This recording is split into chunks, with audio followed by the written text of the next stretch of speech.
Hey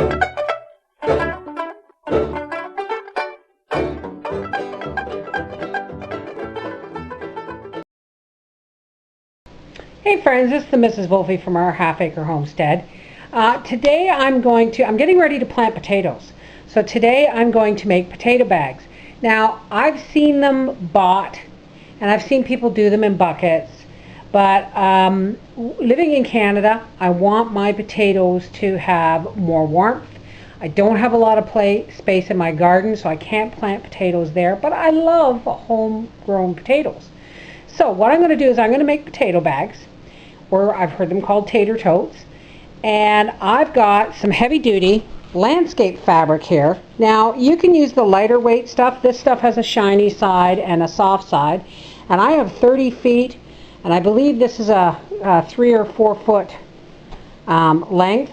But what I'm going to do is I've got it rolled out here as wide as my table, which is about 3 feet, and then I have folded it over and I have a double thickness here, and I'm just going to cut this off, and we'll be back and I'm going to show you what I'm going to do with this.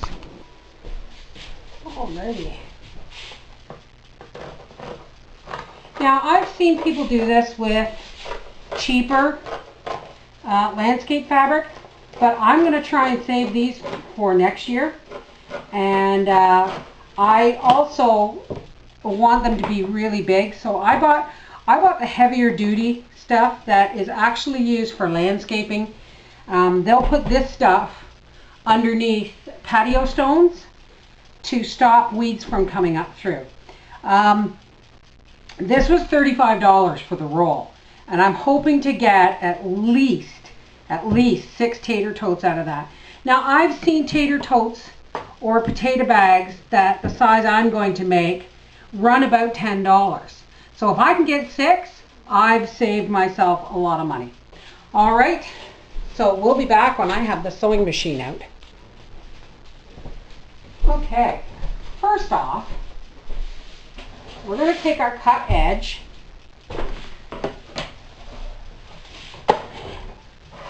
and we are going to sew it together. Now I want the fuzzy side on the inside to help retain some moisture. So we're going to put the plastic sides together. Now this is woven kind of like feed bags. So, but I'm going to give this, just to be safe, I'm going to give this a nice strong double seam. Alrighty.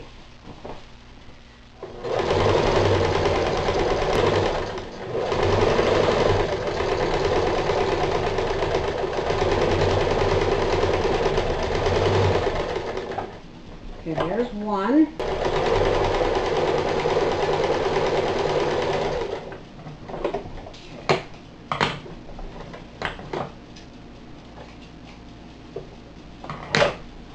Alrighty, now essentially what we have here is a tube, because we've sewn the cut edges together. Okay.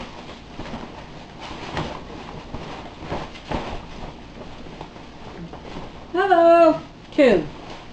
Now what we're going to do is we're going to take that, using the seam as a guide. We're going to sew a couple of darts right from almost center. So let's fold this in half. That'll give us where center is.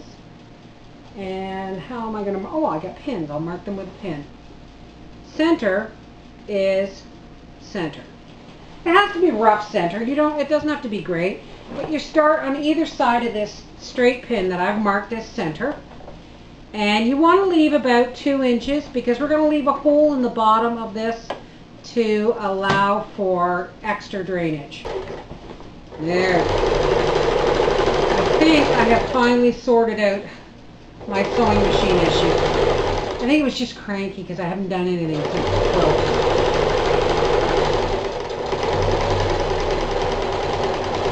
And one dart. Now, all seams that are going to bear any weight, and these are, because this is the bottom of the bag, you should always do double.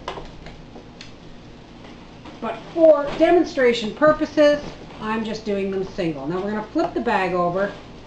See, there's my issue with my bobbin tension, and now I tell you.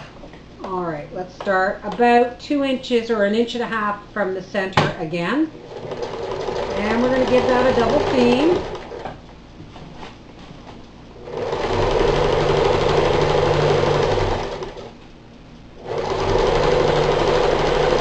And again, we're just making a nice, long dart.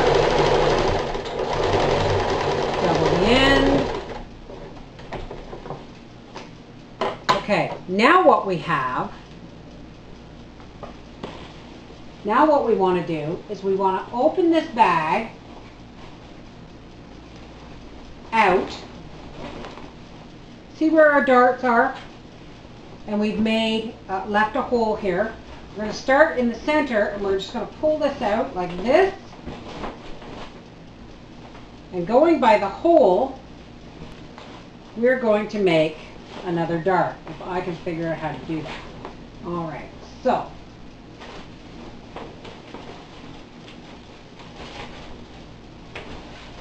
you're learning with me, folks. I've never made this before. Oh. That means the bacon, the ham and egg pie is ready to come out of the oven. Now this is a bit tricky because you already have your darts, but you basically, let's lay this out. We're going in the other direction from our seam now. And what we want to do is get this to the dart to line up with our seam here. Okay, that's how we know where our next dart has to go. Okay? Now I'm just, for the sake of keeping things lined up, I'm just going to pin the dart to the seam. Now, I started with the seam side because I have to flip this over and there is no seam on the other side. So we're just going to straighten this all out. We're going to bring this dart up.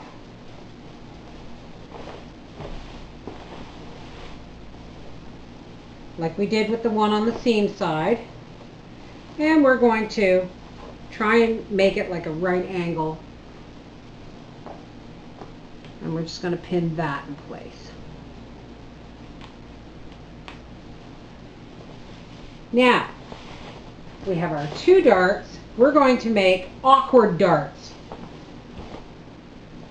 What we want is we just want another 2 darts coming out this way from the hole in the bag, or the hole in the bottom. You have to make sure all your edges are pulled out nice and flat. And then what happens is we roughly have a flat surface.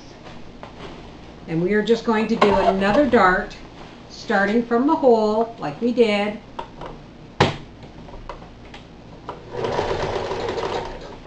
And we're going to take this once again all the way to the edge until it starts to fight you.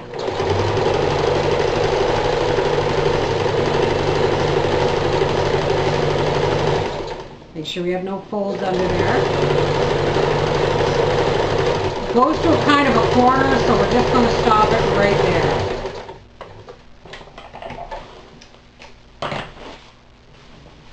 And we're going to do the same with the other side.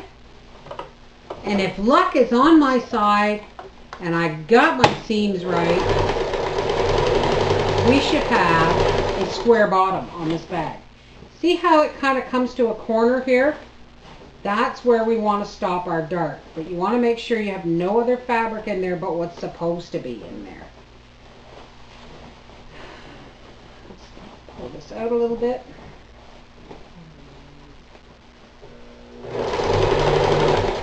Oh, I got caught there. There we go.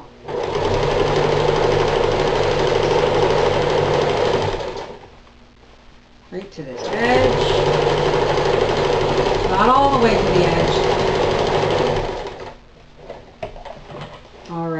Shall we see if it worked? Let's take our pins out of our darts.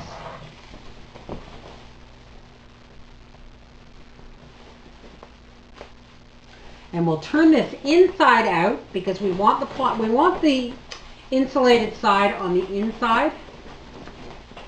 We'll grab it by the hole and turn it inside out.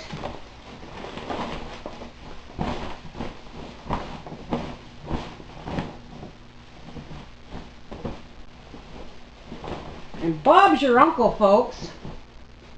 We have a potato bag, or what they call a tater tote. As you can see, my bottom, I'll see if I can get this squared out for you here. The bottom is roughly square, and it doesn't have to be perfect, honey. Guys, you don't need mitered corners. But what we're going to do now is we're just going to roll the sides down so that A, we can plant our potatoes, and B, I can stand it up and show you.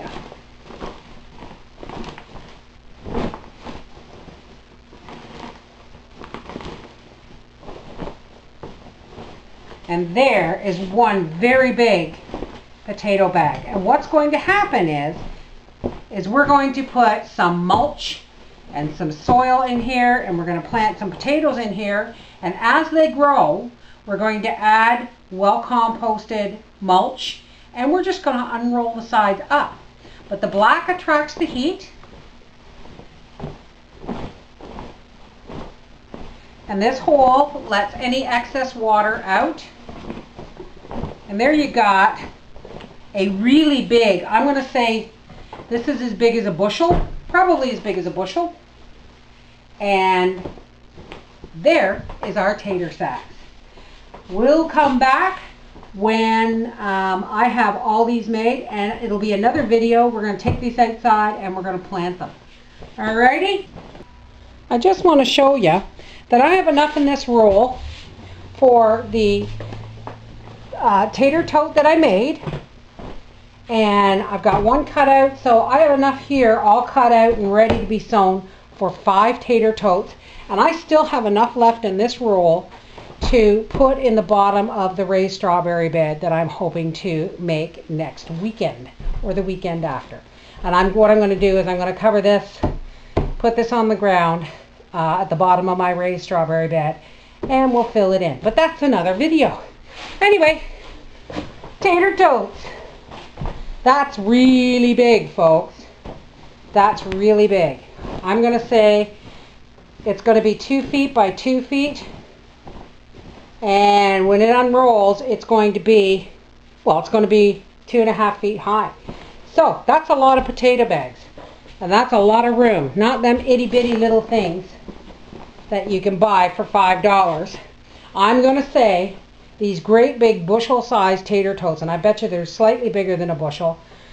I'm going to say 5. These probably cost me $7 each. No, that's not true, because I would have gotten 2 more out of this. So I'm going to say these really big tater totes were $5 a piece. This is the Mrs. Wolfe saying, why buy it when you can make it? I'm like, seriously. Later.